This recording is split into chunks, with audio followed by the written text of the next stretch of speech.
Hello friends, special set practice 50-50 GK GS और current affairs की series में आपका एक बार फिर से स्वागत है। ये 50 क्वेश्चन का सीरीज आपको बार बार कहते हैं कि general science, history, geography, Indian polity, economics, Bihar special, current affairs, science, technology, miscellaneous, ये सभी जीके जीएस के पार्ट्स को आपको इस 50 क्वेश्चन में हम जोड़ के रखते हैं ताकि आपके आगामी एग्जाम्स की तैयारी के लिए एक बेहतर सेट प्रैक्टिस जीके और जीएस के लिए किया जा सके। साथ ही इंक्लूड करंट अफेयर्स भी है। ध्यान देंगे फ्रेंड्स, हम आपको आपके प्रतियोगिता के हिसाब से, आपको कंपटीशन के हिसाब से, जो भी नेक्स्ट कंपटीशन होता है उसमें आपको प्रीवियस ईयर क्वेश्चन भी इंक्लूड आपको करते जाते हैं ताकि आगामी एग्जाम्स में आपका बेहतर प्रदर्शन हो सके। फ्रेंड्स, एक बात का खास ख्याल रखिएगा कि आपको अगर इसका पीडीएफ चाहिए तो हमारे टेलीग्राम चैनल से जरूर जुड़िएगा। टेलीग्राम चैनल का लिंक हम वीडियो के डिस्क्रिप्शन में, प्रत्येक डिस्क्रिप्शन में डाल देते हैं। अगर वहां से जुड़ने में कोई कठिनाई होती है तो आप हमें कमेंट कीजिएगा, हम आपको टेलीग्राम चैनल का लिंक प्रोवाइड कर देंगे, आप वहां से आसानी से जुड़ सकते हैं। याद रखिएगा, जितना भी अभी तक से प्रैक्टिस हुआ है उस सभी का पीडीएफ विदाउट सॉल्यूशन किया हुआ और सॉल्यूशन किया हुआ आपको टेलीग्राम चैनल पर मिल जाएगा। इसके अलावा आवश्यकता अनुसार आगामी एग्जाम्स जो होंगे उसका भी एक कलेक्शन के रूप में जीके जीएस का क्वेश्चन आपको 200, 250, 500 का एक गेस किया हुआ क्वेश्चन भी आपको मिल जाएगा, जो आपको उस लेवल का, जो एग्जाम्स होगा उस लेवल का काफी इंपॉर्टेंट क्वेश्चन रहेगा और मैच करने का पूरा संभावना रहेगा। तो आप ध्यान दीजिएगा, टेलीग्राम चैनल से जुड़िएगा और आप इसका पीडीएफ रिवीजन जरूर कर लीजिएगा। क्लियर? और अगर फ्रेंड्स ये क्वेश्चन आपको ऐसा लगता है कि दूसरे स्टूडेंट के लिए भी यूजफुल हो सकता है तो आप इसे शेयर जरूर कीजिएगा, लाइक वीडियो को कीजिएगा ताकि हम भी प्रोत्साहित थोड़ा सा हो सके। आप जब इसको लाइक करते हैं तो थोड़ा सा मुझे भी प्रोत्साहन मिलता है कि वीडियो को और बेहतर तरीका से हम प्रदर्शित कर सके और बेहतर कंटेंट आपके लिए हम जोड़ सके। चैनल पर नए हैं तो सब्सक्राइब भी कर लीजिएगा। नेक्स्ट क्वेश्चन, आज 113 नंबर से प्रैक्टिस का पहला क्वेश्चन अगर देखते हैं, पहला क्वेश्चन है मेडिसिन पेटेंट पूल किसकी एक पहल है। खूब इंपॉर्टेंट क्वेश्चन आपके लिए सिलेक्ट करके देखते हैं क्योंकि आप एक बात जान लीजिए कि एनसीईआरटी बेस्ड एग्जाम आजकल का तो होता ही है हर एक कंपटीशन का, साथ ही हम नए नए क्वेश्चन को भी इंक्लूड करने का कोशिश करते हैं क्योंकि अभी तक जो क्वेश्चन पूछ रहा था वो क्वेश्चन तो अगर आप दरोगा की तैयारी करते हैं या बीपीएससी की तैयारी करते हैं तो आप जनरली क्वेश्चन को तो फॉलो करते ही होंगे, साथ ही नए जो कंटेंट जुड़ते जा रहे हैं क्वेश्चन के सीरीज में उसको भी इंक्लूड करने का पूरा कोशिश हम करते हैं ताकि आपको 50 क्वेश्चन के इस क्वेश्चन में आप सेट में आपको 60 रिवीजन हो जाए। तो फ्रेंड्स, पीडीएफ जरूर लीजिएगा, पीडीएफ का रिवीजन भी कीजिएगा और पूरा वीडियो देखने का कोशिश कीजिएगा, सुनने का कोशिश कीजिएगा ताकि आपको जीके और जीएस में एक निश्चित बेस मिल सके, एक निश्चित तैयारी आपका हो सके। मेडिसिन पेटेंट पूल किसकी एक पहल है? और इंपॉर्टेंट क्वेश्चन है, यह संयुक्त राष्ट्र की एक पहल है मेडिसिन पेटेंट पूल। अब जरा देखिएगा ये है क्या। एमपीपी यानी मेडिसिन पेटेंट पूल जुलाई 2010 में चार्ल्स क्लिफ्ट के द्वारा स्थापित एक संयुक्त राष्ट्र समर्थित अंतरराष्ट्रीय स्वास्थ्य संगठन है जिसका मुख्यालय जेनेवा स्विट्जरलैंड में स्थित है और इसका लक्ष्य कम और मध्यम आय वाले देशों में सस्ती और उपयुक्त एचआईवी, हेपेटाइटिस सी और तपेदिक दवाओं तक पहुंच में सुधार करना इसका मेन उद्देश्य है। एमपीपी यानी मेडिसिन पेटेंट पूल दो शासी निकाय इसके होते हैं, यानी इसके दो ब्रांचेस होते हैं। एक शासन बोर्ड यानी कि कार्यकारी बोर्ड होता है जिसमें 9 सदस्य होते हैं और एक विशेष सलाहकार समूह होता है जिसमें 12 सदस्य होते हैं। इसके अलावा यह तदर्थ विशेषज्ञों के साथ भी काम करता है, आप ध्यान रखेंगे। ठीक है, तो यह संयुक्त राष्ट्र की एक पहल है और यह कम और मध्यम आय वाले देशों में सस्ती और उपयुक्त दवाओं को पहुंचाने का काम करता है ताकि उसके पहुंच में और उसको सुधार लाया जा सके। नेक्स्ट क्वेश्चन है इन्फ्लुएंजा ए जिसे H1N1 का भी कहा जाता है, इसको अधिक प्रचलित रूप में किस रूप में जाना जाता है? ऑप्शन में mad cow disease, swine flu, common flu या रेबीज। ध्यान दीजिएगा, इन्फ्लुएंजा ए जिसे H1N1 के नाम से भी जाना जाता है, इसे आमतौर पर इसका प्रचलित नाम स्वाइन फ्लू है या स्वाइन इन्फ्लुएंजा है, जिसे पिग इन्फ्लुएंजा यानी सुअर का इन्फ्लुएंजा, स्वाइन इन्फ्लुएंजा या swine flu hog flu, pig flu के नाम से भी जाना जाता है। सभी नाम को ध्यान रखेंगे। क्लियर। H1N1 जिसे इन्फ्लुएंजा ए भी कहा जाता है, swine influenza, pig influenza, swine flu, hog flu, pig flu के नाम से भी इसे जाना जाता है। अनेक प्रकार के स्वाइन इन्फ्लुएंजा वायरसों में से किसी वायरस के संक्रमण के चलते यह होने वाला एक प्रकार का रोग होता है। इसे सुअरों में अत्यधिक रूप में पाए जाने के कारण नाम दिया गया है इसे स्वाइन फ्लू या पिग फ्लू। क्लियर। वर्ष 2009 में जिन स्वाइन इन्फ्लुएंजा वायरसों का, स्वाइन इन्फ्लुएंजा वायरस यानी SIV, स्वाइन इन्फ्लुएंजा वायरस का पता चला था, जिसमें इन्फ्लुएंजा सी और इन्फ्लुएंजा ए के वायरस को H1N1 के नाम से जाना जाता है। क्लियर। इन्फ्लुएंजा सी और इन्फ्लुएंजा ए के वायरस को, और वो वायरस कौन है? Swine influenza virus.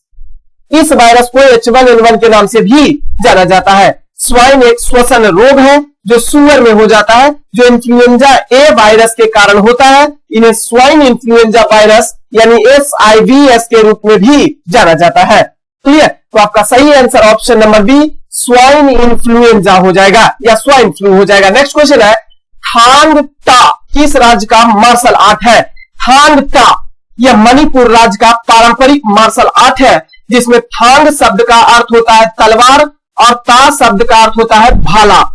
इस कला में तलवार, ढाल और भाला का प्रयोग किया जाता है। इस कला का जन्म भारत के मणिपुर प्रदेश में लगभग 1891 ईस्वी में मितेई रेस नामक प्रजाति में कंगली पैक नामक स्थान पर माना जाता है। आप ये भी ध्यान रखेंगे कि यह थांग ता महोत्सव, हालांकि यह हजारों वर्ष पहले इनका जन्म हुआ ऐसा माना जाता है, लेकिन आधुनिक थांग ता जो है 1891 ईस्वी में मणिपुर प्रदेश में मितेई रेस नामक प्रजाति में कंगली पैक नामक स्थान पर इसका जन्म हुआ था। क्लियर। मणिपुर सही आंसर होगा। थांग ता मार्शल आर्ट है जो मणिपुर का एक कला है। नेक्स्ट क्वेश्चन है, बिहार राज्य जो विभाजन पूर्व यानी बिहार का विभाजन होने से पूर्व में कितने औद्योगिक क्षेत्र विकास प्राधिकरण थे? ध्यान दीजिएगा, बड़ा इंपॉर्टेंट क्वेश्चन है। बिहार राज्य जो विभाजन के पूर्व में कितने औद्योगिक क्षेत्र विकास प्राधिकरण थे? तो सही आंसर आपका जो होगा वो ऑप्शन नंबर ए 6 थे। और वो 6 कौन कौन थे? आदित्यपुर, बोकारो, पटना, रांची, दरभंगा एवं मुजफ्फरपुर में। क्लियर। ये विभाजन पूर्व बिहार राज्य में औद्योगिक क्षेत्र विकास प्राधिकरण था। अब ध्यान दीजिएगा, औद्योगिक क्षेत्र विकास प्राधिकरण बिहार का मतलब होता है बियाडा। अब बिहार का है तो बियाडा। क्लियर। और मध्य प्रदेश का रहेगा तो मियाडा हो जाएगा। यही हर एक राज्य का अपना नाम आगे शब्द को जोड़ के बनाया जाता है। तो बिहार का है तो बियाडा, यानी कि Bihar industrial area development authority requirement. इसका गठन बिहार औद्योगिक क्षेत्र विकास अधिनियम 1974 ईस्वी के वैधानिक प्रावधानों के तहत औद्योगिक क्षेत्रों के नियोजन, विकास, उद्योगों को बढ़ावा देने और उससे जुड़े मामलों के लिए किया गया था। मुख्यमंत्री नीतीश कुमार की अध्यक्षता में 19 जुलाई 2022 को हुए मंत्रिपरिषद की बैठक में बिहार औद्योगिक क्षेत्र विकास प्राधिकरण यानी बियाडा की लीज राशि पर 20 से 80% की छूट देने का निर्णय लिया गया। इससे बिहार में औद्योगिक विकास को बढ़ावा मिलेगा और निवेश भी बढ़ेगा। वर्तमान समय की बात किया जाए तो प्रदेश में यानी बिहार में वर्तमान समय में बियाडा के 74 मात्र 74 औद्योगिक क्षेत्र कार्य कर रहे हैं बिहार में। तो ये भी क्वेश्चन पूछ सकता है कि वर्तमान में बियाडा के कितने औद्योगिक क्षेत्र कार्य कर रहे हैं? तो ध्यान दीजिएगा 74 औद्योगिक क्षेत्र बिहार में कार्य कर रहे हैं। इसकी स्थापना 1974 ईस्वी में किया गया था। तो सही आंसर ऑप्शन नंबर ए हो जाएगा आपका। 6 थे विभाजन के पूर्व, वर्तमान में तो 74 अभी है। आदित्यपुर, बोकारो, पटना, रांची, दरभंगा और मुजफ्फरपुर। नेक्स्ट क्वेश्चन है, खाने का नमक जिसे NaCl कहा जाता है, खाने का नमक कैसे बनता है? तो मजबूत अम्ल होता है इसमें और मजबूत क्षार, ये दोनों जब आपस में मिलता है तो खाने वाला नमक बनता है, NaCl बनता है। HCl hydrochloric acid, NaOH sodium hydroxide, इन दोनों ही मजबूत अम्ल है और मजबूत क्षार है। क्लियर। मजबूत अम्ल कौन है? HCl। मजबूत क्षार कौन है? NaOH। अब ये दोनों को जब आपस में प्रतिक्रिया कराया जाता है तो बनता है NaCl। क्लियर। नेक्स्ट क्वेश्चन, निम्नलिखित में से कौन सा विद्वान औद्योगिक संबंध के बहुलवादी सिद्धांत से संबंधित नहीं है? फ्रेंड्स, ऐसे क्वेश्चन को हम आपको देते हैं जो निश्चित तौर पर आगामी एग्जाम के लिए, जो आपका इंपॉर्टेंट एग्जाम है उसके लिए काफी इंपॉर्टेंट क्वेश्चन है, तो पीडीएफ जरूर ले लीजिएगा और रिवीजन कीजिएगा। निम्नलिखित में से कौन सा, थोड़ा सा हम आपके लिए मेहनत कर रहे हैं तो निश्चित तौर पर आप भी अपने लिए मेहनत कीजिए, सफलता निश्चित तौर पर मिलेगा। निम्नलिखित में से कौन सा विद्वान औद्योगिक संबंध के बहुलवादी सिद्धांत से संबंधित इसमें से नहीं है? ऑप्शन है जॉन किन्स, रॉस और हॉटमैन, एलन फॉक्स और केर। सही आंसर जो जाएगा आपका वो आपका हो जाएगा John Keynes, option number A. John Keynes जो थे वो एक अंग्रेजी अर्थशास्त्री थे जिनके विचारों में माइक्रो इकोनॉमिक्स यानी लघु अर्थव्यवस्था के सिद्धांत और व्यवहार और सरकारों की आर्थिक नीतियों को मौलिक रूप से बदल दिया था। तो माइक्रो इकोनॉमिक्स सिद्धांत को आगे बढ़ाने का काम जॉन किन्स के द्वारा किया गया। तो ये बहुलवादी सिद्धांत से संबंधित औद्योगिक क्षेत्र से नहीं रहे थे, तो आपका सही आंसर जॉन किन्स हो जाएगा। ये बहुलवादी सिद्धांत से संबंधित नहीं रहे थे औद्योगिक क्षेत्र में। बाकी का रॉस और हॉटमैन की बात करें तो ये रॉस और हॉटमैन की हड़तालों की क्रॉस नेशनल तुलना हड़तालों की घटती घटनाओं को दर्शाती है, क्योंकि समाज औद्योगिकीकरण और संस्थागत ढांचे का विकास करता है जो बहुलवादी सिद्धांत से संबंधित था। एलन फॉक्स की बात करें तो ये बहुलवादी से जुड़े एक अन्य प्रतिष्ठित ब्रिटिश विद्वान भी थे। फॉक्स श्रमिकों और प्रबंधन के बीच संबंधों के दो अलग अलग पहलुओं के बीच अंतर करता है। केर की बात करें तो बहुलवादी के महत्वपूर्ण प्रतिपादकों में से एक माना जाता है केर को। इनके अनुसार औद्योगिक संघर्षों में सामाजिक वातावरण एक महत्वपूर्ण कारक रहा है। नेक्स्ट क्वेश्चन है, प्रधानमंत्री वय वंदना योजना किस मंत्रालय के द्वारा शुरू किया गया एक योजना है? तो वित्त मंत्रालय के द्वारा। प्रधानमंत्री वय वंदना योजना जो है वो वित्त मंत्रालय के द्वारा शुरू की गई एक योजना है। जरा समझिएगा इसकी शुरुआत कब की गई थी।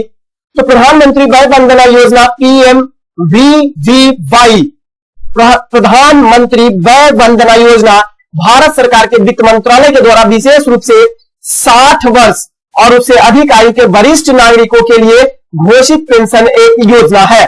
क्लियर। 60 वर्ष और उससे अधिक आयु के वरिष्ठ नागरिकों के लिए घोषित किया गया एक पेंशन योजना है प्रधानमंत्री वय वंदना योजना, जिसकी शुरुआत की बात करें तो यह 4 मई 2017 से लेकर 31 मार्च 2020 तक के लिए उपलब्ध था। बाद में इस योजना की अवधि 31 मार्च 2020 से आगे 3 साल की अवधि के लिए बढ़ा दिया गया, जो कि 31 मार्च 2023 तक बढ़ाया गया था।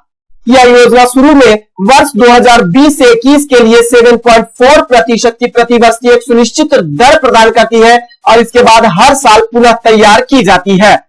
इस योजना को जीएसटी से छूट दिया गया था। ध्यान रखेंगे, वय वंदना योजना 4 मई 2017 से लागू था 31 मार्च 2020 तक, बाद में 3 वर्ष की अवधि के लिए बढ़ा दिया गया, तो 31 मार्च 2022 से बढ़ाकर 31 मार्च 2023 तक कर दिया गया था। क्लियर। ये एक पेंशन योजना है 60 वर्ष से अधिक आयु के वरिष्ठ नागरिकों के लिए, ये पेंशन योजना है। क्लियर। नेक्स्ट क्वेश्चन, किस राज्य या केंद्र शासित प्रदेश में माउंट मणिपुर स्थित है? अब नाम से ऐसा नहीं स्पष्ट समझ जाइएगा कि माउंट मणिपुर है तो मणिपुर में स्थित है, क्योंकि ऑप्शन नंबर ए में भी आपको देगा मणिपुर। तो ध्यान रखेंगे किस राज्य या केंद्र शासित प्रदेश में माउंट मणिपुर स्थित है, तो आप ध्यान रखिएगा अंडमान और निकोबार द्वीप समूह में माउंट मणिपुर है। इसकी कहानी को थोड़ा सा समझिएगा। हाल ही में केंद्र सरकार ने अंडमान और निकोबार द्वीप समूह के माउंट हैरियट, जो अंडमान निकोबार द्वीप समूह की सर्वोच्च चोटी, माउंट हैरियट तीसरी सर्वोच्च चोटी है अंडमान निकोबार द्वीप समूह की। क्लियर। तो ये माउंट हैरियट का नाम बदल दिया गया है और उसका नाम माउंट मणिपुर कर दिया गया है। क्यों कर दिया गया जरा समझिएगा। माउंट हैरियट अंडमान और निकोबार द्वीप समूह की तीसरी सबसे ऊंची चोटी है, जहां मणिपुर के महाराजा कुल चंद्र सिंह और 22 अन्य स्वतंत्रता सेनानियों को एंग्लो मणिपुर युद्ध जो कि 1891 ईस्वी में हुआ था, इसके दौरान कैद कर लिया गया था यही माउंट हैरियट नामक स्थान पर। मणिपुर के उन्हीं स्वतंत्रता सेनानियों के सम्मान में इनका नाम परिवर्तित किया गया है अंडमान निकोबार द्वीप समूह की तीसरी सर्वोच्च चोटी माउंट हैरियट का, और इसका नाम बदलकर माउंट मणिपुर कर दिया गया है। क्लियर। मणिपुर 23 अप्रैल को एंग्लो मणिपुर युद्ध के स्वतंत्रता सेनानियों की स्मृति में खोंगजोम दिवस के रूप में मनाया जाता है मणिपुर में 23 अप्रैल को। नेक्स्ट क्वेश्चन है, बिहार के उस योजना का नाम बताएं जो निर्यातोन्मुखी इकाइयों की स्थापना की दिल्ली अपेक्षित उच्च स्तरीय अवसंरचनात्मक सुविधाओं के निर्माण पर ध्यान देती है। बड़ा इंपॉर्टेंट क्वेश्चन है। बिहार का export promotion industrial park EPIP जो निर्यातोन्मुखी इकाइयों की स्थापना के लिए अपेक्षित उच्च स्तरीय संरचनात्मक सुविधाओं के निर्माण पर ध्यान देती है। तो आपका सही आंसर जाएगा option number B, export promotion industrial park यानी EPIP। नेक्स्ट क्वेश्चन है, किसके प्रयत्नों से बिहार प्रांतीय कांग्रेस का दूसरा अधिवेशन हुआ था? बहुत इंपॉर्टेंट क्वेश्चन है। बिहार प्रांतीय कांग्रेस का दूसरा अधिवेशन श्री दीप नारायण सिंह के प्रयत्नों के फलस्वरूप आयोजित किया गया था। यानी प्रयत्न कौन किए थे? तो श्री दीप नारायण सिंह के द्वारा प्रयत्न किया गया था, तभी बिहार में दूसरे प्रांतीय कांग्रेस का अधिवेशन हुआ था। ध्यान दीजिएगा, बिहार प्रांतीय सम्मेलन का दूसरा अधिवेशन 9 से 10 अप्रैल 1909 ईस्वी को भागलपुर में हुआ था। ये भी आप ध्यान रखेंगे, दूसरा अधिवेशन भागलपुर में 9 से 10 अप्रैल 1909 ईस्वी को, और इसकी अध्यक्षता सच्चिदानंद सिन्हा के द्वारा किया गया था। यह प्रयत्न श्री दीप नारायण सिंह की प्रयत्न के फलस्वरूप आयोजित भागलपुर में भले हुआ था, लेकिन इसकी अध्यक्षता श्री सच्चिदानंद सिन्हा के द्वारा किया गया था। इस सम्मेलन का प्रमुख उद्देश्य स्वतंत्रता आंदोलन और राष्ट्रीय कांग्रेस के मध्य संतुलन स्थापित कर राष्ट्रीय उद्देश्य को प्राप्त करने की दिशा में सहयोग करना था। बिहार प्रांतीय सम्मेलन का पहला सत्र पटना में अप्रैल 1908 ईस्वी में सैयद अली इमाम की अध्यक्षता में आयोजित किया गया था। इस पॉइंट को भी ध्यान रखेंगे। नेक्स्ट क्वेश्चन है, अशोक मेहता समिति ने निम्नलिखित की सिफारिश की थी। अशोक मेहता समिति पंचायती राज्य व्यवस्था का द्विस्तरीय पंचायती राज्य व्यवस्था को लागू करने का श्रेय अशोक मेहता समिति को जाता है। ध्यान दीजिएगा, अशोक मेहता समिति का गठन दिसंबर 1977 ईस्वी में किया गया था अशोक मेहता की अध्यक्षता में। ध्यान देंगे, बलवंत राय मेहता समिति के सिफारिश के आधार पर 1957 ईस्वी में पंचायती राज्य व्यवस्था का त्रिस्तरीय समिति को लाया गया था। यानी त्रिस्तरीय पंचायती राज्य व्यवस्था को बलवंत राय मेहता समिति के सिफारिश के आधार पर लाया गया था। इसकी कमियों को दूर करने के लिए 1977 ईस्वी में अशोक मेहता समिति का गठन किया गया था, जिसमें कुल 13 सदस्य थे। इस समिति ने 1978 ईस्वी में अपनी रिपोर्ट केंद्र सरकार को सौंप दी थी, जिसमें पंचायती राज्य व्यवस्था का एक नया मॉडल द्विस्तरीय पंचायती राज्य व्यवस्था को प्रस्तुत किया गया था। क्लियर। और इसकी प्रमुख सिफारिशें जो थी वो निम्न प्रकार की थी, ध्यान रखेंगे। राज्य में विकेंद्रीकरण का प्रथम स्तर जिला हो, यानी प्रथम स्तर जो होगा राज्य का विकेंद्रीकरण में वो प्रथम स्तर जिला होगा। जिला स्तर के नीचे मंडल पंचायत का गठन किया जाए, जिसमें करीब 15,000 से 20,000 जनसंख्या एवं 10 से 15 गांव को शामिल किया जाए। ग्राम पंचायत तथा पंचायत समिति को समाप्त कर देना चाहिए। क्लियर। तो वो जो त्रिस्तरीय पंचायती राज्य समिति चल रहा था वो केवल द्विस्तरीय को बना दिया जाए। क्लियर। पॉइंट को ध्यान देंगे, मंडल अध्यक्ष का चुनाव प्रत्यक्ष तथा जिला परिषद के अध्यक्ष का चुनाव अप्रत्यक्ष होना चाहिए। मंडल पंचायत तथा परिषद का कार्यकाल 4 वर्ष का होना चाहिए। विकास योजनाओं को जिला परिषद के द्वारा तैयार किया जाना चाहिए। ये कुछ प्रमुख सिफारिशें थी द्विस्तरीय पंचायती राज्य व्यवस्था अशोक मेहता समिति का।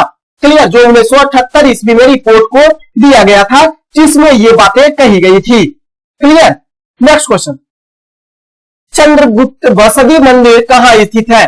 तो कर्नाटक के श्रवणबेलगोला में चंद्रगुप्त बसदी मंदिर स्थित है। ध्यान दीजिएगा, चंद्रगुप्त मौर्य जो थे वो अपने अंतिम समय में श्रवणबेलगोला चले गए और जैन धर्म को अपना लिया था। और उपवास के माध्यम से अपने शरीर का त्याग किया था। तो चंद्रगुप्त वसदी भारतीय राज्य कर्नाटक में श्रवणबेलगोला में चंद्रगिरी पहाड़ी पर स्थित छोटी बसादियों यानी जैन मंदिरों में से एक है। बसदी का मतलब होता है जैन मंदिर। उन छोटी जैन मंदिरों में से एक है। भारतीय पुरातत्व सर्वेक्षण ने श्रवणबेलगोला में स्मारकों के समूह में चंद्रगुप्त बसदी को आदर्श स्मारक के रूप में सूचीबद्ध किया है। इस मंदिर का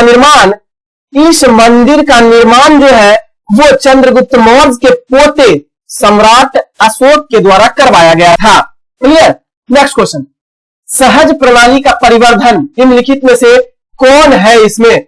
तो सहज प्रणाली का परिवर्धन जो है वो प्रणाली की स्वपोषित क्रिया से होता है जो पौधे में सहज रूप से देखा जाता है। तो सहज प्रतिरक्षा प्रणाली एक पुरानी विकासवादी रक्षा रणनीति है जो पौधे में, कवकों में, कीड़ों में और आदिम जो बहुकोशिकीय जीव है उसमें पाई जाने वाली एक प्रतिरक्षा प्रणाली होती है। क्लियर। नेक्स्ट क्वेश्चन, बक्सा टाइगर रिजर्व किस राज्य में स्थित है? बुक्सा या बक्सा किसी को कहा जाता है, बुक्सा भी कहीं कहीं मिलता है, बक्सा। तो बुक्सा या बक्सा टाइगर रिजर्व पश्चिम बंगाल के जलपाईगुड़ी के जिले अलीपुर द्वार उपमंडल में स्थित है और इसे 1983 ईस्वी में भारत के 15वें टाइगर रिजर्व के रूप में स्थापित किया गया था। इसे जनवरी 1992 ईस्वी में राष्ट्रीय उद्यान का दर्जा दिया गया या राष्ट्रीय उद्यान घोषित किया गया था। ध्यान दीजिएगा, 1983 ईस्वी में 15वें टाइगर रिजर्व के रूप में बुक्सा टाइगर रिजर्व या बक्सा टाइगर रिजर्व को पश्चिम बंगाल में स्थापित किया गया, लेकिन जनवरी 1992 ईस्वी में इसे राष्ट्रीयकरण किया गया यानी राष्ट्रीय उद्यान घोषित किया गया। बुक्सा टाइगर रिजर्व की उत्तरी सीमा भूटान की अंतर्राष्ट्रीय सीमा के साथ लगती है, ये भी ध्यान रखेंगे। सिंचुला पहाड़ी श्रृंखला बुक्सा राष्ट्रीय उद्यान के उत्तरी किनारे पर स्थित है तथा पूर्वी सीमा असम राज्य को स्पर्श करती है। टाइगर रिजर्व में बहने वाली प्रमुख नदी की भी बात कर लेंगे क्योंकि कई बार क्वेश्चन इससे भी पूछ देता है। तो संकोश नदी, रैदक नदी, जयंती नदी, चुर्निया नदी, तुरतुरी नदी, फसखवा नदी, दीमा नदी और लोनानी नदी, ये सभी टाइगर रिजर्व से यानी बुक्सा टाइगर रिजर्व से प्रवाहित होने वाली नदियां हैं। तो सही आंसर पश्चिम बंगाल में बुक्सा टाइगर रिजर्व स्थित है। नेक्स्ट क्वेश्चन है, कथा सरित सागर में उल्लेख है कि महेंद्रादित्य के पुत्र विक्रमादित्य ने हुनों को परास्त किया था। वह विक्रमादित्य कौन था? तो ध्यान रखेंगे, कथा सरित सागर जो संस्कृत कथा साहित्य का शिरोमणि ग्रंथ के नाम से भी जाना जाता है, इसकी रचना कश्मीर में सोमदेव ने त्रिगर्त अथवा कुल्लू कांगड़ा के राजा की पुत्री, कश्मीर के राजा अनंत की रानी सूर्यमती के मनोविनोदार्थ 1063 ईस्वी और 1082 ईस्वी के मध्य संस्कृत में किया गया था। इतना ही आप ध्यान रखेंगे, कथा सरित सागर की रचना संस्कृत भाषा में सोमदेव के द्वारा किया गया था और ये कश्मीर के राजा अनंत की रानी सूर्यमती के याद में 1063 ईस्वी से लेकर 1082 ईस्वी के मध्य इसकी रचना की गई थी। कथा सरित सागर में कुल 21,388 पद है और इसे 124 तरंगों में बांटा गया है। तो इसमें कहा गया है महेंद्रादित्य के पुत्र विक्रमादित्य ने हूण को परास्त किया था और वह जो विक्रमादित्य थे वो स्कंदगुप्त विक्रमादित्य के रूप में जाने जाते हैं। क्लियर। भारतीय इतिहास में कुल 14 विक्रमादित्य हुए यानी विक्रमादित्य की उपाधि धारण किए, जिसमें सबसे महान विक्रमादित्य चंद्रगुप्त द्वितीय या गुप्त वंशीय शासक चंद्रगुप्त विक्रमादित्य हुए थे। Clear. Next question, trans pacific partnership CPTPP के लिए व्यापक और प्रगतिशील समझौते के संबंध में निम्नलिखित कथनों पर विचार कीजिए और उपयुक्त में से कौन सा कथन सही है इसका चयन करना है। कथन है, इसे TPP11 के रूप में भी जाना जाता है और यह पहले के ट्रांस पैसिफिक पार्टनरशिप यानी TPP से विकसित हुआ है। क्लियर। दूसरा है, सभी प्रशांत रीम देश CPTPP के सदस्य हैं। अब जरा एनालिसिस पर चलिए। तो चीन और ताइवान ने ट्रांस पैसिफिक पार्टनरशिप के लिए व्यापक और प्रगतिशील समझौते में शामिल होने के ताइपे के प्रयास का विरोध करते हुए बीजिंग के साथ एक ट्रांस पैसिफिक व्यापार समझौते में शामिल होने के लिए अपनी अलग अलग बोलियों पर एक दूसरे को निशाना लगाया। क्लियर। ट्रांस प्रशांत भागीदारी के लिए व्यापक और प्रगतिशील समझौता यानी CPTPP भी रूप में जाना जाता है। TPP-11 या TPP-11 Australia, Brunei, Canada, Chile, Japan, Malaysia, Mexico, New Zealand, Peru, Singapore और बीच में व्यापार समझौते, इनके बीच में एक व्यापार समझौते यानी कि आप ध्यान रखेंगे TPP यानी ट्रांस प्रशांत पार्टनरशिप, यह ऑस्ट्रेलिया, इसे TPP-11 के नाम से भी जाना जाता है। अब इस 11 देशों में Australia, Brunei, Canada, Chile, Japan, Malaysia, Mexico, New Zealand, Peru, Singapore, Vietnam, इन देशों के बीच एक व्यापार समझौता है, अतः इन्हें TPP-11 के रूप में भी जाना जाता है। क्लियर। यह ट्रांस पैसिफिक पार्टनरशिप TPP से विकसित हुआ है, जो संयुक्त राज्य की वापसी के कारण कभी भी लागू नहीं हो पाया। क्लियर। तो इसमें आपका सही आंसर जो जाएगा, इसे TPP-11 के रूप में भी जाना जाता है और यह पहले ट्रांस पैसिफिक पार्टनरशिप TPP से विकसित हुआ। कथन एक तो पूरी तरीका से सही है। क्लियर। और सभी प्रशांत rim देश TPP के सदस्य, ये बात गलत हो जाएगा क्योंकि केवल 11 सदस्य देश इसमें है, सभी प्रशांत rim देश नहीं है, केवल 11। तो इसमें कथन एक जो है वो आपको सही हो जाएगा। क्लियर। नेक्स्ट क्वेश्चन, राष्ट्रीय सुरक्षा समिति का प्रधान कौन होता है? तो राष्ट्रीय सुरक्षा समिति का जो प्रधान होता है वो भारत के राष्ट्रपति होते हैं। राष्ट्रीय सुरक्षा समिति एक कार्यकारी सरकारी एजेंसी है जिसे राष्ट्रीय सुरक्षा और राजनीति रणनीति हितों के मामले में प्रधानमंत्री कार्यालयों को सलाह देने का कार्य प्राप्त होता है और इसका सलाहकार जो होता है, अच्छा इसमें राष्ट्रीय सुरक्षा समिति का प्रधान कौन होता है? सलाहकार जो होता है वो प्रधानमंत्री होता है। तो सलाहकार में ध्यान रखेंगे, सलाहकार में ध्यान रखेंगे प्रधानमंत्री होता है, लेकिन इसके प्रधान होते हैं राष्ट्रपति। क्लियर। नेक्स्ट क्वेश्चन, पौधे का कौन सा भाग फूल बनने का उद्दीपन को ग्रहण करता है? तो फूल बनने के उद्दीपन को ग्रहण करता है पर्ण यानी लीव्स, पत्ती जो होते हैं वो फूल बनने के उद्दीपन को ग्रहण करता है। क्लियर। इसके अलावा तना पौधे का वह भाग होता है जो प्रकाश की ओर वृद्धि करता है, यानी प्रकाशारोही वृद्धि करने वाला अंग जो पौधा का होता है वो होता है तना। जड़ पौधे का अवरोही भाग होता है जो प्रकाश के विपरीत वृद्धि करता है और यह मूलांकुर से विकसित होता है। पौधे में शाखा का काम यानी ब्रांचेस का काम जो होता है वो फ्लोएम की मदद करना होता है। और जैसा कि आप जानते हैं फ्लोएम का कार्य होता है पके हुए भोजन को पत्ती से एब्जॉर्ब करना और उसको पौधे के विभिन्न भागों में पहुंचाना। नेक्स्ट क्वेश्चन है, कयाल क्या होता है? तो कयाल जो है वो केरल के लैगून निर्मित झील जो है वो कयाल के ही उदाहरण होते हैं। केरल में लैगून झीलों को कयाल के रूप में भी जाना जाता है। कयाल शब्द का अर्थ बैक वाटर होता है, यानी मान लिया जाए ये समुद्र है और समुद्र का पानी जब उछाल लेता है तो यह आगे चला जाता है और यह एरिया में पानी चला जाता है। फिर वापस जब समुद्र का पानी पीछे की ओर जाता है, पीछे की ओर जाता है इस जगह से समुद्र में, तो इस जगह में जो होल हो जाता है, जो गड्ढा हो जाता है, उसमें समुद्र का कुछ पानी जो है वो जमा रह जाता है। क्लियर।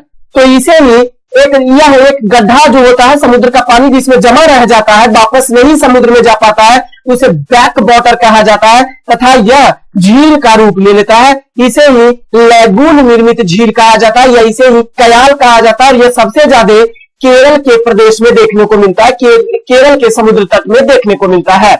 क्लियर। समुद्र तटीय मैदान या केरल का मैदान के विस्तार की ओर जरा देखेंगे तो इस मैदान का भाग में लंबे लंबे प्रवाल भित्ति यानी कोरल रीफ्स पाई जाती है, जिसके कारण इस प्रवाल भित्ति एवं समुद्र तट के बीच स्थित जल को कयाल या पश्च जल भी कहा जाता है। इसमें सबसे बड़ा कयाल पुण्यमदा कयाल है। इसी कयाल में केरल में होने वाले प्रतिवर्ष नौका दौड़ प्रतियोगिता का आयोजन प्रतिवर्ष किया जाता है वहां की सरकार के द्वारा। इस नौका दौड़ प्रतियोगिता का नाम नेहरू ट्रॉफी बाल पक्कम है। क्लियर। इसी पुण्यमदा कयाल में जो एक लैगून निर्मित झील का उदाहरण है। नेक्स्ट क्वेश्चन है, तृतीय बौद्ध संगति के अध्यक्ष स्थविर मोगदलीपुत्तिस के द्वारा एक पुस्तक लिखी गई है जिसका शीर्षक क्या है? बड़ा इंपॉर्टेंट क्वेश्चन है। तृतीय बौद्ध संगति पहले हुआ कब था? तो तृतीय बौद्ध संगति का आयोजन 250 ईसा पूर्व में पाटलिपुत्र नामक स्थान में मोगलीपुत्र 30 की अध्यक्षता में अशोक के शासन, सम्राट अशोक के शासनकाल में किया गया था। अब ध्यान दीजिएगा, इस संगति में बुद्ध के विचारों के दार्शनिक अभिव्यक्ति की चर्चा की गई थी, जिसे अभिधम्म नामक पुस्तक में प्रकाशित किया गया। यानी अभिधम्म पिटक बौद्ध धर्म का 3 पिटक, सुत्त पिटक, विनय पिटक और अभिधम्म पिटक। अभिधम्म पिटक की रचना तृतीय बौद्ध संगति में भगवान बुद्ध के दार्शनिक विचारों की चर्चा अभिधम्म पिटक में किया गया है, और इस पुस्तक की रचना मोगलीपुत्र के द्वारा तृतीय बौद्ध संगति में पाटलिपुत्र में किया गया था। साथ ही कथा वस्तु नामक ग्रंथ का संकलन अभिधम्म पिटक के अंतर्गत ही मोगलीपुत्र के द्वारा किया गया है। क्लियर। इस संगति में स्थविरवादी का बोलबाला रहा, जिसमें महासंघिकों के मतों का खंडन किया गया था। तो सही आंसर कथा वस्तु हो जाएगा, कथा वस्तु हो जाएगा, जो तृतीय बौद्ध संगति में रचा गया था। किसके द्वारा? मोगलीपुत्र के द्वारा, जो एक स्थविरवादी थे। यह पुस्तक जो है वो अभिधम्म पिटक से संबंधित है। नेक्स्ट क्वेश्चन है, सहवाजगढ़ी का अशोक का 7वां शिलालेख किस लिपि में उत्कीर्ण किया गया है? बहुत इंपॉर्टेंट क्वेश्चन है। सहवाजगढ़ी पेशावर पाकिस्तान में पड़ता है। इसमें अशोक का 7वां शिलालेख खरोष्ठी लिपि में, जो भारत के बाहर मिला है, सम्राट अशोक का शिलालेख, उसमें आप अपने से याद रखिएगा खरोष्ठी लिपि में, भारत के अंदर ब्रह्म लिपि में। ध्यान दीजिएगा, अशोक का शिलालेख जो है वो मिला है ब्राह्मी, खरोष्ठ, ग्रीक और अरमेइक भाषा में। ब्राह्मी, खरोष्ठ, ग्रीक और अरमेइक भाषा में। खरोष्ठी लिपि पाकिस्तान से मिला है, ग्रीक एवं अरमेइक अफगानिस्तान से मिला है, जबकि ब्राह्मी लिपि जो भी है वो भारत से मिला है। क्लियर। तो सहवाजगढ़ी जो है वो पाकिस्तान पेशावर में स्थित है, और 7वां शिलालेख यहां से मिला है, जो खरोष्ठी लिपि में, और भाषा जो है यहाँ की वो प्राकृत भाषा है। ये भी आप ध्यान रखेंगे, इसमें प्राकृत भाषा और खरोष्ठी लिपि का इस्तेमाल किया गया है। इसमें अशोक के तीर्थ यात्राओं का उल्लेख किया गया है। क्लियर। तो खरोष्ठी लिपि में लिखा गया है 7वां शिलालेख, जो सहवाजगढ़ी में मिला है। नेक्स्ट क्वेश्चन है, और भाषा भी याद रखेंगे प्राकृत भाषा में। नेक्स्ट क्वेश्चन है, सौभाग्य योजना, सौभाग्य स्कीम के संदर्भ में निम्नलिखित कथनों पर विचार करना, और कौन सा कथन आपका जो है वो सही कथन है, ध्यान दीजिएगा। यह एक घरेलू विद्युतीकरण अभियान है, बिल्कुल सही है। यह योजना मुख्य रूप से ग्रामीण क्षेत्रों को लाभान्वित करती है, बिल्कुल सही है। लाभार्थियों की पहचान सामाजिक, आर्थिक और जाति जनगणना यानी SCECC 2011 के आंकड़ों का उपयोग करती है, यह भी आप बिल्कुल सही है। तो प्रयुक्त में से सभी कथन जो है वो सौभाग्य योजना से रिलेटेड सभी सही है। सौभाग्य योजना या प्रधानमंत्री सहज बिजली हर घर योजना, इसी को कहा जाता है। दोनों आप ध्यान रखेंगे, सौभाग्य योजना या प्रधानमंत्री सहज बिजली हर घर योजना के रूप में इसे जाना जाता है, जो सभी घरों में बिजली उपलब्ध कराने के लिए भारत सरकार की परियोजना है। इस योजना की घोषणा 2017 में की गई थी। ये सौभाग्य योजना या प्रधानमंत्री सहज बिजली हर घर योजना जो है वो 2017 में इसकी शुरुआत की गई थी। सौभाग्य योजना का उद्देश्य देश के सभी हिस्सों में सार्वभौमिक घरेलू विद्युतीकरण प्राप्त करना है। यह योजना मुख्य रूप से ग्रामीण क्षेत्रों को लाभान्वित करती है, जिसमें बिजली कनेक्शन के बिना अधिकांश परिवार रहते हैं। सामाजिक, आर्थिक और जाति जनगणना यानी 2011 के आंकड़ों के उपयोग करके मुफ्त बिजली कनेक्शन के लाभार्थियों की पहचान इसमें की जाएगी। क्लियर। सभी कथन इससे संबंधित सही है। नेक्स्ट क्वेश्चन है, निम्नलिखित में से किस नदी पर मिनी माता परियोजना स्थित है? हमदो नदी या हसदेव नदी? हमदो नदी या हसदेव नदी जो महानदी की सहायक नदी है। हसदेव नदी या बांगो बांध या हसदेव बांगो परियोजना जो छत्तीसगढ़ के कोरबा जिले में जिला मुख्यालय से लगभग 50 किलोमीटर की दूरी पर हसदेव नदी में बांगो नामक गांव में स्थित है। मिनी माता परियोजना इसी को हसदेव नदी पर स्थित है, जिस कारण से हसदेव बांगो बांध या बांगो बांध परियोजना के नाम से भी जाना जाता है। यह छत्तीसगढ़ की सबसे ऊंची बांध है। इसकी ऊंचाई 86 मीटर है। यह बांध लगभग 555 मीटर लंबा है तथा इसमें 11 गेट बने हुए हैं। इसकी स्थापना 1967 ईस्वी में की गई थी। नेक्स्ट क्वेश्चन है, ब्रिटिश शासन के दौरान भारत में उद्योगों का कोई स्वतंत्र विकास नहीं हुआ। इसका कारण क्या था? क्योंकि भारी उद्योगों का अभाव रहा था। अब भारी उद्योगों का अभाव का भी कारण था कि अपने घरेलू उद्योगों को सबसे सस्ते कच्चे माल उपलब्ध कराने के लिए अंग्रेजों ने भारत की ग्रामीण अर्थव्यवस्था को नष्ट कर दिया। वो अपने औद्योगिक सामानों के लिए अपार बाजार भारतीय उपलब्ध कराने के लिए उन्होंने हस्तशिल्प उद्योग को बर्बाद कर दिया। औपनिवेशिक संबंध में भारतीयों को ब्रिटिश राजनीतिक और आर्थिक हितों के अधीन कर दिया, जिसके कारण से भारी उद्योग का अभाव यहां पर हो गया और भारत में उद्योग का कोई स्वतंत्र विकास नहीं हो पाया। क्लियर। नेक्स्ट क्वेश्चन, भ्रूण यानी एम्ब्रियो किस में मिलता है? जाहिर सी बात है सीड्स यानी बीज में एम्ब्रियो मिलता है। नेक्स्ट क्वेश्चन है, करेबा निक्षेप किसकी खेती के लिए उपयुक्त होता है? तो करेबा जो है वो जम्मू कश्मीर में केसर के उत्पादन की खेती करने के लिए एक निक्षेप के रूप में जाना जाता है। ध्यान दीजिएगा, करेबा कश्मीर घाटी में पाए जाने वाले झील निक्षेप या मृदा है। यह जम्मू कश्मीर में 3 पांचाल श्रेणी की ढालों में 1500 से लेकर 1850 मीटर की ऊंचाई पर मिलता है। केसर की खेती विशेष प्रकार की करेबा मिट्टी में ही की जाती है। Clear. Next question, Vernacular Press Act March 1878 ईस्वी किसने पारित किया था? वर्नाक्यूलर प्रेस एक्ट जो था वो मार्च 1878 ईस्वी में पारित हुआ था, जो लॉर्ड लिटन के द्वारा पारित किया गया था। अब ये वर्नाक्यूलर प्रेस एक्ट क्या था? लॉर्ड लिटन 1876 से 1880 ईस्वी में भारत का गवर्नर जनरल बना और 1878 ईस्वी में भारतीय समाचार पत्र अधिनियम, जिसे वर्नाक्यूलर प्रेस एक्ट के रूप में भी जाना जाता है, इसको पारित किया। यह समाचार पत्रों पर कठोर प्रतिबंध लगाने वाला एक एक्ट था। इस कानून में प्रावधान यह था कि अगर किसी अखबार में कोई आपत्तिजनक चीज छपती है सरकार के विरोध में, तो सरकार उसकी प्रिंटिंग प्रेस सहित सारी संपत्ति जब्त कर लेगी।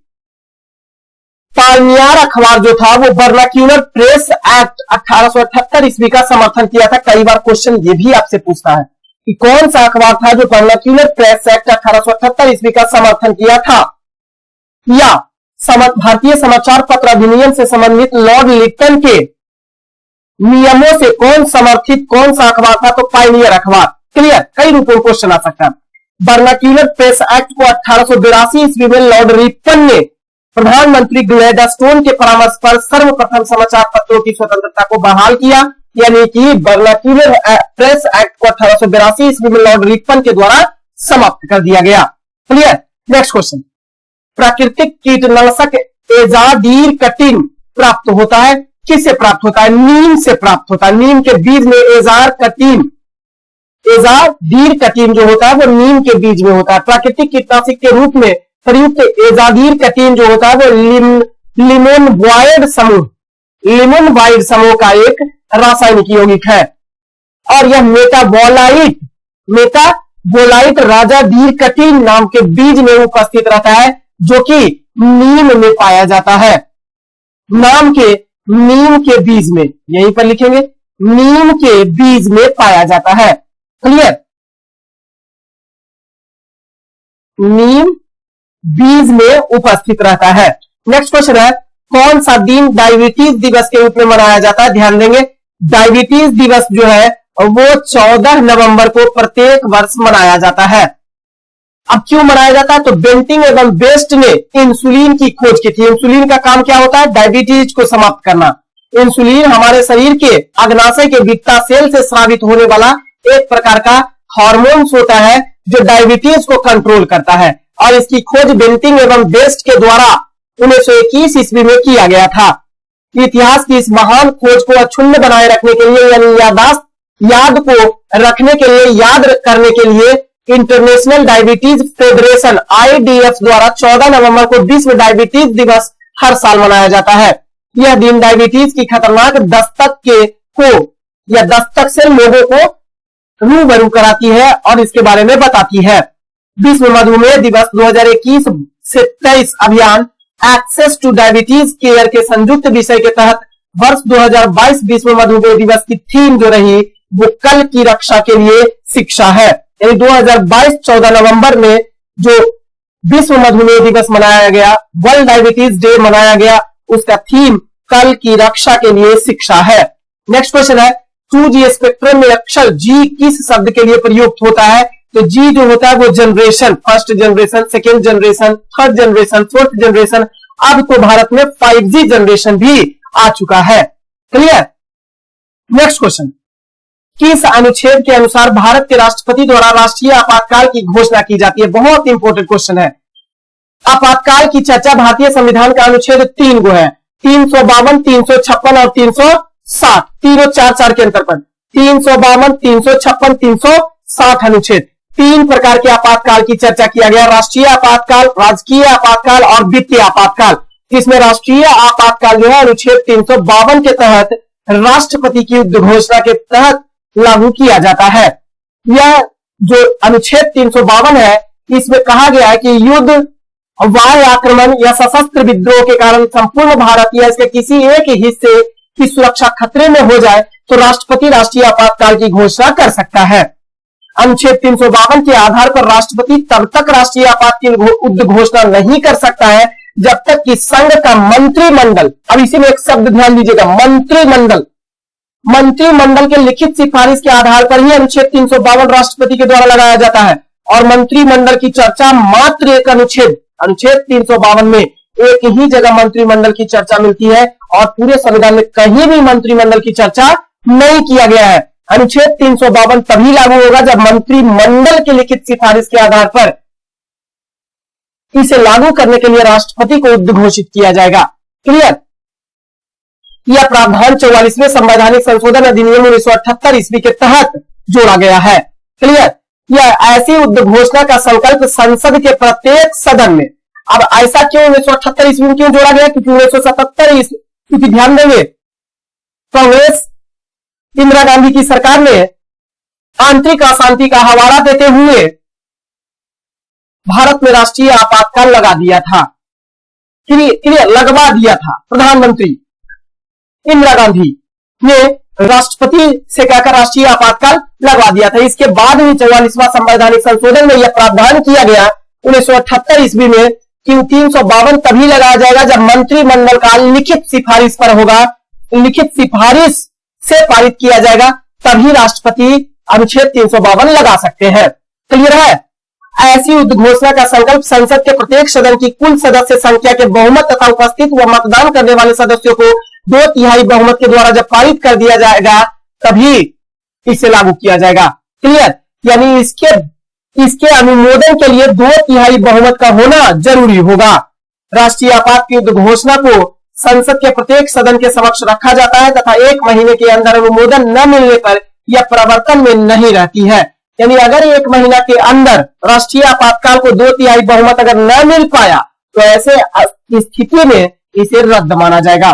किंतु एक बार अगर अनुमोदन मिल जाता है तो ऐसे स्थिति में अगले 6 माह के लिए यह परिवर्तन में बनी रहती है। क्लियर है? नेक्स्ट क्वेश्चन, उत्तर बिहार किसके लिए उत्तर बिहार किसके लिए प्रसिद्ध है? तो बाढ़ के लिए उत्तर बिहार ज्यादा प्रसिद्ध है, क्योंकि कोसी नदी जो है वो बिहार को प्रभावित कर देती है और बाढ़ इसका प्रमुख कारण होता है। क्लियर? नेक्स्ट क्वेश्चन, प्रथम इतिहासकार कौन था जिसने कहा था मोहम्मद बिन तुगलक आंशिक पागल था?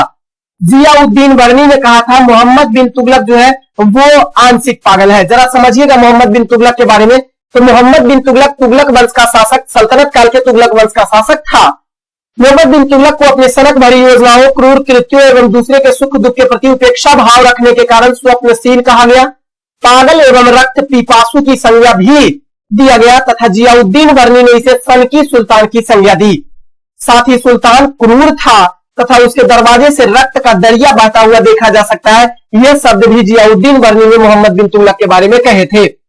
जियाउद्दीन वर्नी द्वारा रचित फतवा ए जहांदारी जो है वो मोहम्मद बिन तुगलक के कालीन में, मोहम्मद बिन तुगलक के काल के बारे में इतिहास की जानकारी फतवा ए जहांदारी में मिलता है, जिसकी रचना जियाउद्दीन वर्नी के द्वारा किया गया। ध्यान दीजिएगा, इसे असफलताओं का बादशाह एवं सिक्कों का राजकुमार भी कहा जाता है।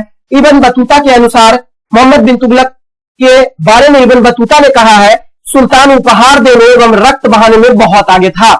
एलिचिस्टन के अनुसार मोहम्मद बिन तुगलक में पागलपन का अंश था, जबकि डॉक्टर ईश्वरी प्रसाद के अनुसार मध्य युग के शासकों में मोहम्मद बिन तुगलक निसंदेह योग्यतम व्यक्ति था।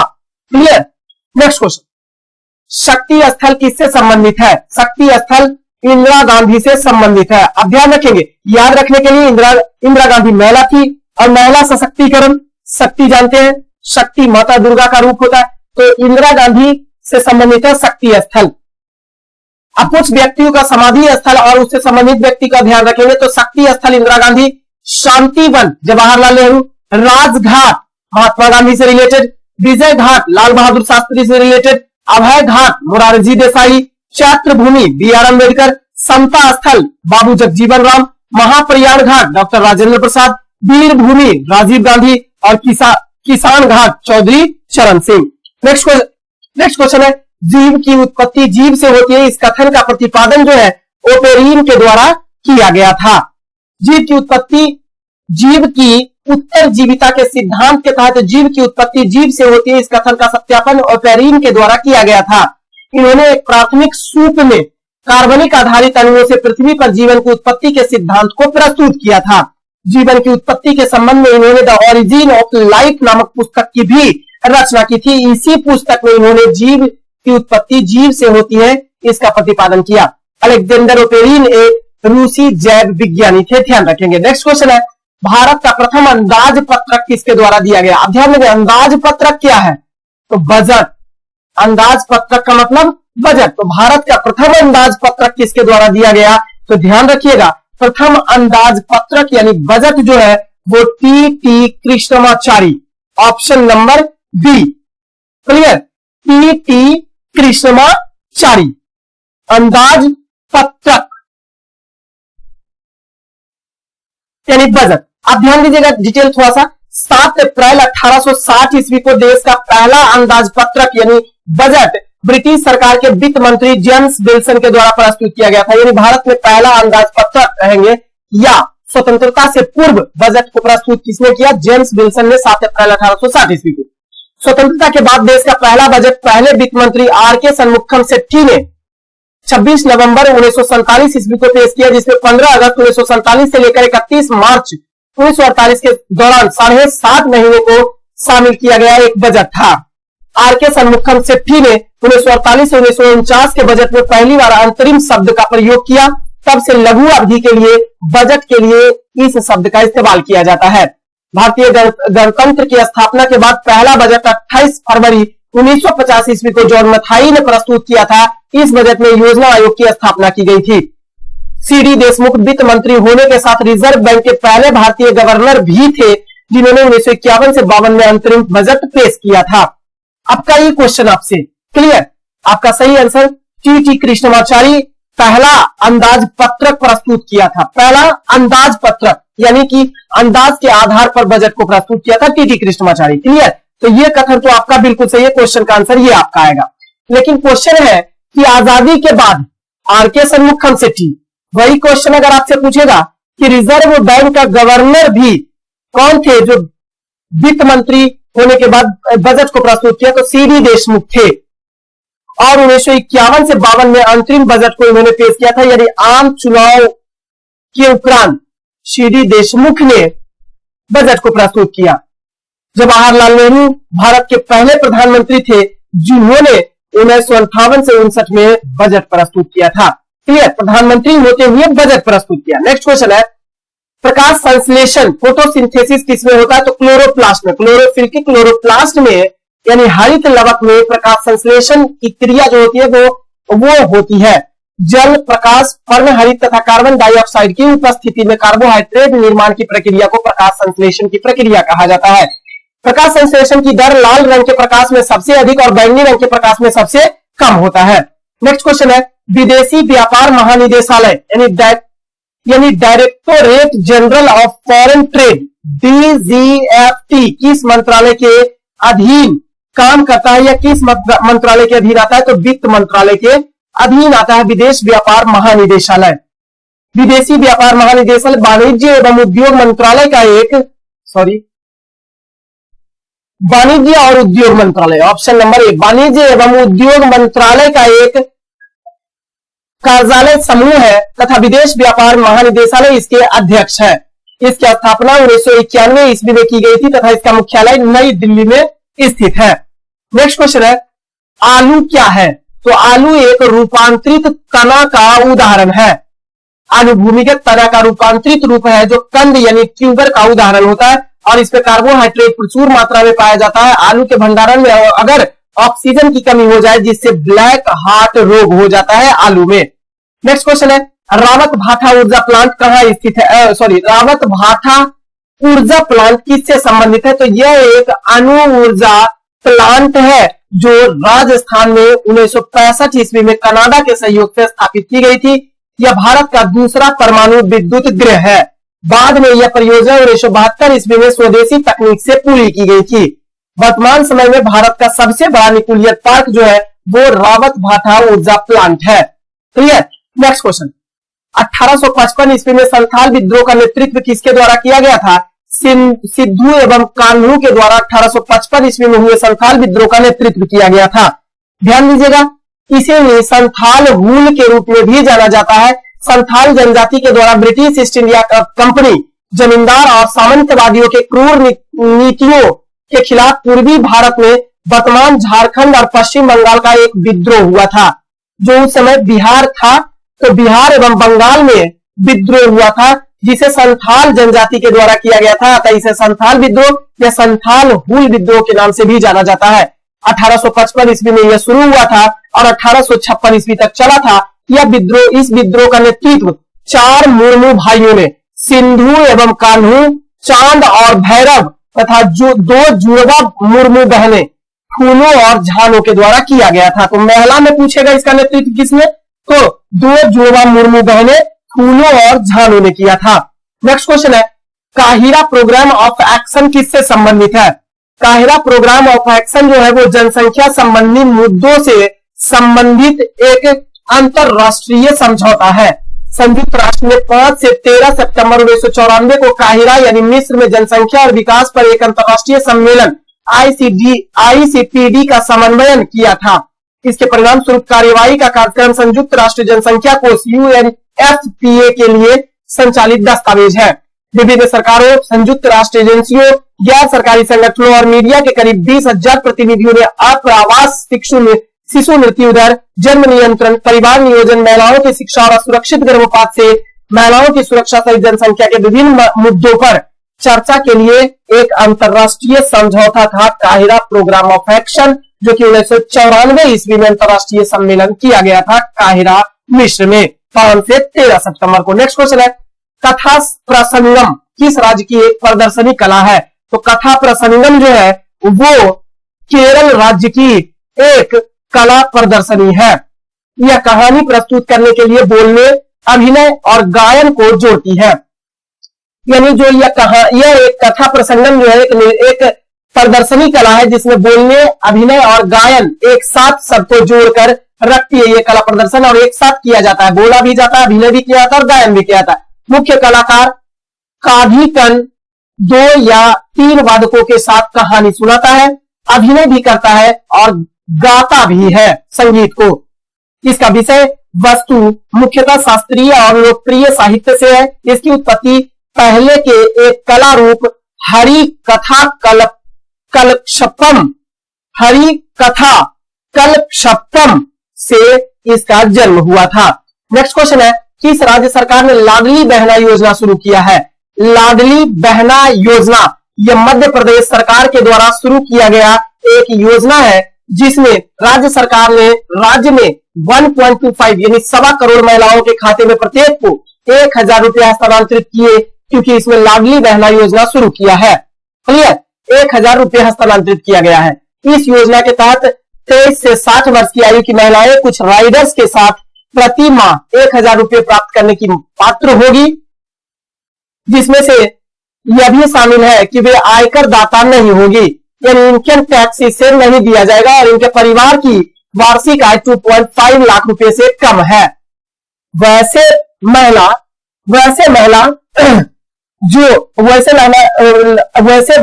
जो महिला होगी इसका पात्र होगी जो 23 से 60 वर्ष की आयु के बीच है तथा 2.5 लाख रुपया से कम वार्षिक आमदनी जिस परिवार में है और उसे आयकर से भी छूट दिया जाएगा और 1,000 रुपया भी दिया जाएगा, इसके पात्र होगी। क्लियर। सरकार राज्य की वित्तीय स्थिति के आधार पर धीरे धीरे इस राशि को बढ़ाकर 3,000 रुपये करने की योजना बना रही है। बेसिकली आप समझे कि लाडली बहना योजना जो है वो मध्य प्रदेश सरकार के द्वारा शुरू किया गया एक योजना है जो महिलाओं के लिए किया गया है और तकरीबन 1.25 करोड़ महिलाओं के खाते में प्रत्येक को 1,000 रुपया हस्तांतरित किया जाएगा। यह जो है वो ऐसे महिला इसके पात्र होगी जिसके परिवार में 2.5 लाख रुपया वार्षिक आय से कम आय है तथा 23 से 60 वर्ष के बीच उसकी आयु हो रही है, वही महिलाएं जो होगी इसके पात्र मानी जाएंगी। क्लियर। नेक्स्ट क्वेश्चन,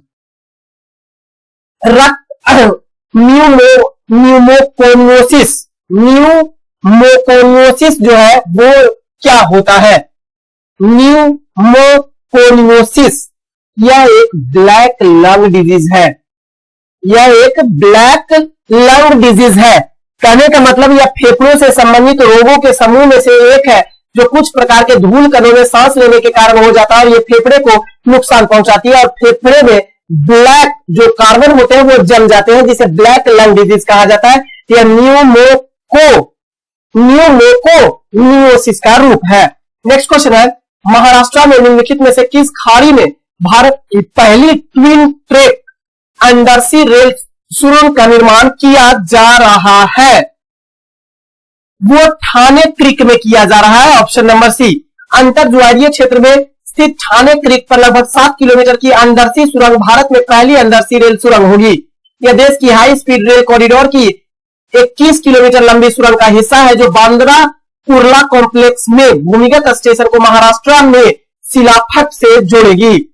सिलफाटा से इसको महाराष्ट्र के सिलफाटा से बांद्रा कुर्ला कॉम्प्लेक्स को जोड़ेगी। इसमें अप और डाउन दोनों ट्रेनों के लिए single tube adjusting twin track शामिल होंगे और इस टनल की गहराई जो है वो जमीन से 25 से 65 किलोमीटर नीचे तक है। तो ये ठाणे क्रीक महाराष्ट्र में ठाणे क्रीक खाड़ी में भारत की पहली ट्विन ट्रैक अंडरसी रेल सुरंग का निर्माण किया जा रहा है। नेक्स्ट क्वेश्चन है, किस व्यक्ति को जून 2023 में UIDAI unique identity authority of India Aadhaar का CEO नियुक्त किया गया है?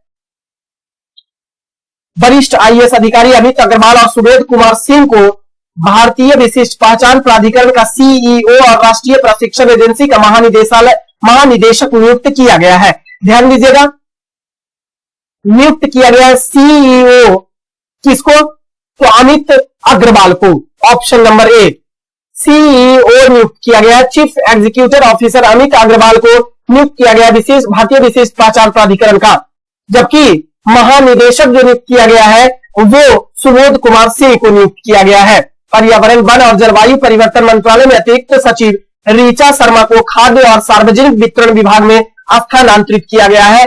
ऑप्शन नंबर सी वाला ऋचा शर्मा। इसके अलावा रश्मि चौधरी की अगर बात करें तो कार्मिक और प्रशिक्षण विभाग में अतिरिक्त सचिव रही रश्मि चौधरी को केंद्रीय सूचना आयोग में सचिव नियुक्त किया गया है। नेक्स्ट क्वेश्चन है, भारत में सर्वप्रथम दूरभाष का प्रादुर्भाव किस वर्ष हुआ था? 1881 ईस्वी में सर्वप्रथम दूरभाष का प्रादुर्भाव हुआ था। किस राज्य की टीम ने 10वीं सीनियर और 7वीं जूनियर राष्ट्रीय रग्बी 7S चैंपियनशिप 2023 जीत लिया है? बहुत इंपॉर्टेंट क्वेश्चन है। ओडिशा ने बालेवाड़ी स्टेडियम में 10वीं सीनियर राष्ट्रीय रग्बी 7S चैंपियनशिप के फाइनल में महाराष्ट्र को डिफीट किया 21-7 से और खुद जीत लिया। यानी ओडिशा के द्वारा यह प्रतियोगिता यह चैंपियनशिप जीत लिया गया है महाराष्ट्र को डिफीट करके। नेक्स्ट क्वेश्चन है, निम्नलिखित में से कौन वायु प्रदूषक इसमें से नहीं है? SO2 वायु प्रदूषक है, CO वायु प्रदूषक है, कार्बन डाइऑक्साइड वायु प्रदूषक है, DDT डाइक्लोरो डाइफिनाइल ट्राइक्लोरोइथेन जो है वो एक वायु प्रदूषक नहीं है बल्कि यह एक भूमि प्रदूषक और जल प्रदूषक है। क्लियर। 50 क्वेश्चन का सीरीज समाप्त होता है। PDF जरूर ले लीजिएगा, रिवीजन लगातार करते रहिएगा। एग्जाम आगामी बहुत सारा एग्जाम बिहार का लेवल का होगा तो आप इसका रिवीजन करते रहिएगा, पूरा क्वेश्चन देखिएगा और PDF ले लीजिएगा टेलीग्राम चैनल से। आज की सेवा को देते विराम। बहुत बहुत धन्यवाद।